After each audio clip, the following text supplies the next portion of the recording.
Great, great. Well, first, I just want to say thank you to everybody on the line today. I know, the grass is always greener. The circumstances that everybody is going through are tough, whether you have children or you have a sick parent or you have somebody that's been personally impacted. I hope that everybody on this line is safe and healthy and staying sane as best they can. I'm so thrilled to be here today to talk to all of you. So thank you for inviting me. So by way of brief introduction, my name is Sabrina Tharani, and I lead startup partnerships for Mastercard's internal venture team, which is called Mastercard Start Path. I've been at Mastercard for just about a decade, and most of my history at the organization has been in digital partnerships and digital products, so helping Mastercard build, commercialize, and scale new digital technologies as it relates to payments, so things that you might be using more than you have in the past, things like contactless payments or e-commerce. So that's really where my background and my history is. But today my work is focused around startups and startups from all domains, from all backgrounds and from all regions. And that's what I want to talk to you about in this very short talk.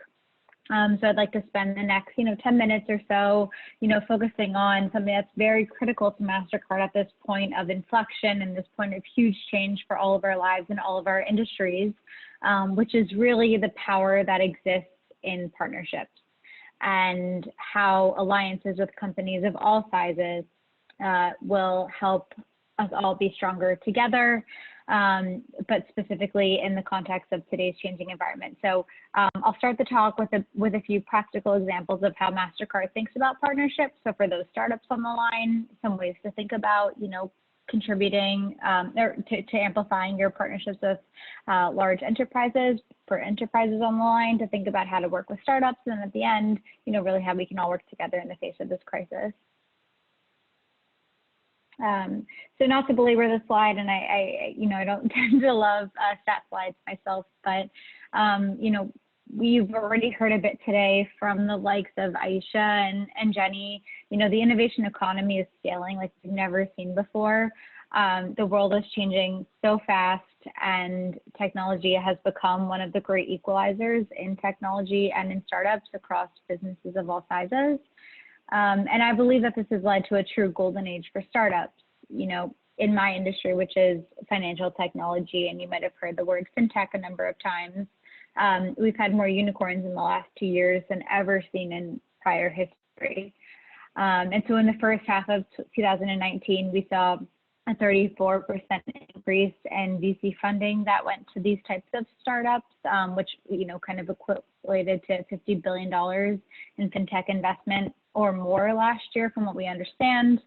But beyond that, revenues from fintechs are expected to increase. And what's more important is that, banks, who are the original fintechs, are understanding now more than ever that partnership with smaller organizations is critical to their businesses. And this trend of collaboration is continuing to scale. So some of these fintech names you're probably familiar with. Maybe, some of you have understood or heard about the neobank branches that are emerging, like a Revolut or an N26 or a Monzo. Maybe some of you are using these neo investment platforms like Ellevest or Robinhood. Some of you are using personal financial management software like Mint, or even some of the behind the scenes plumbing. Some big acquisitions have happened with Plaid and with Synapse FI recently, but a number of fintechs have become very visible in our market. But the narrative of this has changed, in our opinion, and specifically at Mastercard. So it used to be about, creative disruption and disintermediation of the large legacy institutions. And that's no longer the narrative, in our opinion. Before we would say, if banks don't reinvent, they'll be undermined by large and by more agile new players. And today we know that that's not the truth.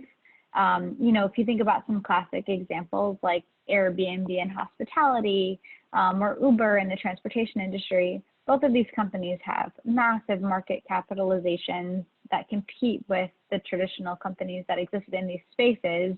And those drove the narrative for what startups would do in terms of partnership, if at all, with large companies. But in our opinion, these are just two vignettes that tend to dominate the narrative. And we believe that this radical idea of disruption is not the only way to innovate, and it's certainly not the way that we're thinking about it. So rather than looking at these new entrants as competitors, Mastercard sees them as valuable collaborators. They can help us identify a single unified objective. They can help us, unlock potential and access to customers that we can't reach ourselves. And I believe that today more corporates are continuing to see the value in this type of partnership, honestly, because we see the rise in corporate VCs and in terms of funding that's going to startups that are focused on a B2B narrative versus a disruption narrative. Another aspect of this that we're seeing internally, at least at Mastercard, and for those entrepreneurs on the line, is that entrepreneurship is no longer just for entrepreneurs. And there's a number of colleagues of mine at Mastercard that are thinking about entrepreneurship and the ways that we might innovate in our own fields based on the ideals and perspective that we have. And so this is the reason that entrepreneurship is a social science now. It's studied at business schools, it's studied at companies and large organizations. When we interview for candidates, we're often looking for people who have that entrepreneurship spirit, the ones that are able to navigate ambiguity, specifically in days like this, the ones that are able to fail fast, the ones that are able to tell stories, and the ones that are able to develop new business models on the fly. Those tend to contribute to more, impressive colleagues and, new business stories that we're looking forward at Mastercard. So what do I do at Mastercard? And I think based on this, it's undeniable that startups have had a fantastic run in the last 10 years, and the startup world has been unprecedented with new venture capital going into businesses and new corporates understanding the power of partnerships. So specifically what our team does is kind of two things, and we see it as a simple equation. And behind me or in front of me, you'll see a slide that represents some of the work that my team StartPath does, which is one, true scale for startups. So we're trying to find best-in-class startups that are at the later stage, meaning large seed rounds, Series A, Series B, Series C, and try and help them scale through access to all of the channels that Mastercard can provide, whether that's access to our business teams and commercial opportunities with those teams, whether that's with our customers and introducing to some of the partners that Mastercard already has on the table, whether that's banks, merchants, governments around the world, or whether that's just access to expertise. So as startups, continue to reach that tipping point of scale, they often have similar challenges. These are things like, how to deal with new regulatory environments, how to enter new markets. And these are things that Mastercard can uniquely unlock for the startups that we tend to work with. And so we do not take an equity investment in the startups that we work with, but rather look for long-term partnerships where we'll both be successful commercially together. And that's really where we see huge advantages come. The second is acceleration for banks and merchants. So our customers at Mastercard today are, mostly retail banks, so the likes of Citibank, Bank of America, Capital One, but also some of the largest merchants and governments around the world who are also looking to sign commercial deals with startups, leverage our existing network of highly vetted, highly diligenced companies, and connect them with opportunities as they see fit. And what we've seen together is some pretty powerful and remarkable results. This often results in commercial deals for both the startup and for the corporate. And Mastercard is proud to have made that magical connection between the two types of organizations. But despite our success, being in the startup space for a number of years myself, this type of partnership isn't without its challenges. And today I just wanted to share a few quick views on things that corporates and startups should both think about as they enter or consider a partnership. So quickly, things to just make sure that you're aware of are, one, to always make sure that you're aligning on the risk factors that come with a partnership at such a large scale, and make sure the objectives are always aligned. After the technology integration and the use case has been defined, what's most important is that there's shared risk across all of the partners that are going into that agreement. That will always underpin a successful collaboration. Corporates have a number of resources that they can employ against a specific engagement, but startups also risk, deploying too many resources against an engagement when it doesn't necessarily come to fruition. So just having clear, honest, and transparent conversations at the outset of an engagement is very important. The second is mostly for corporates, but it's truly a call to invest in infrastructure of legacy assets. So, Mastercard, I can speak for, has invested heavily in the digitization of all of our products and all of our assets. But there's, of course, a number of legacy systems that continue to exist that will prevent us from, scaling at the same rate that startups can. And so corporates need to make sure that they're creating an environment and an ecosystem where there's a more seamless process for startups to integrate into the legacy technologies. And startups also need to understand that there will be a process to integrate with those legacy technologies in order for a successful collaboration. And specifically in financial services, it's getting better every single year, but it's not likely to change very rapidly in such a risk-averse and regulated industry in the near future. So just being aware of that is important. And then lastly is just, we always tend to evaluate our partnerships for culture, for diversity, and for values. And so at the end of the day, we believe that partnership comes down to not just technology, but also the people and the diversity that comes with that, with the partnerships and with the collaboration.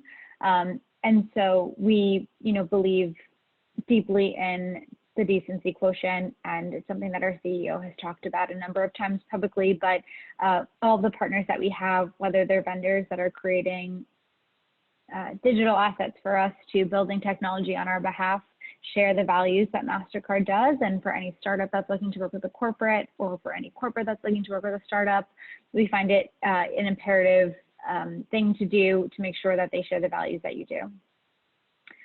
So lastly, just in this phase of change, I wanted to make sure that I highlighted some of the startups that are so brilliant in our portfolio today. We have about 215 companies in the portfolio that have raised north of $2 billion after participating in the Mastercard program, but on the turn of a dime have started to innovate quicker and efficiently to support people, businesses, and industries in the face of rapid change.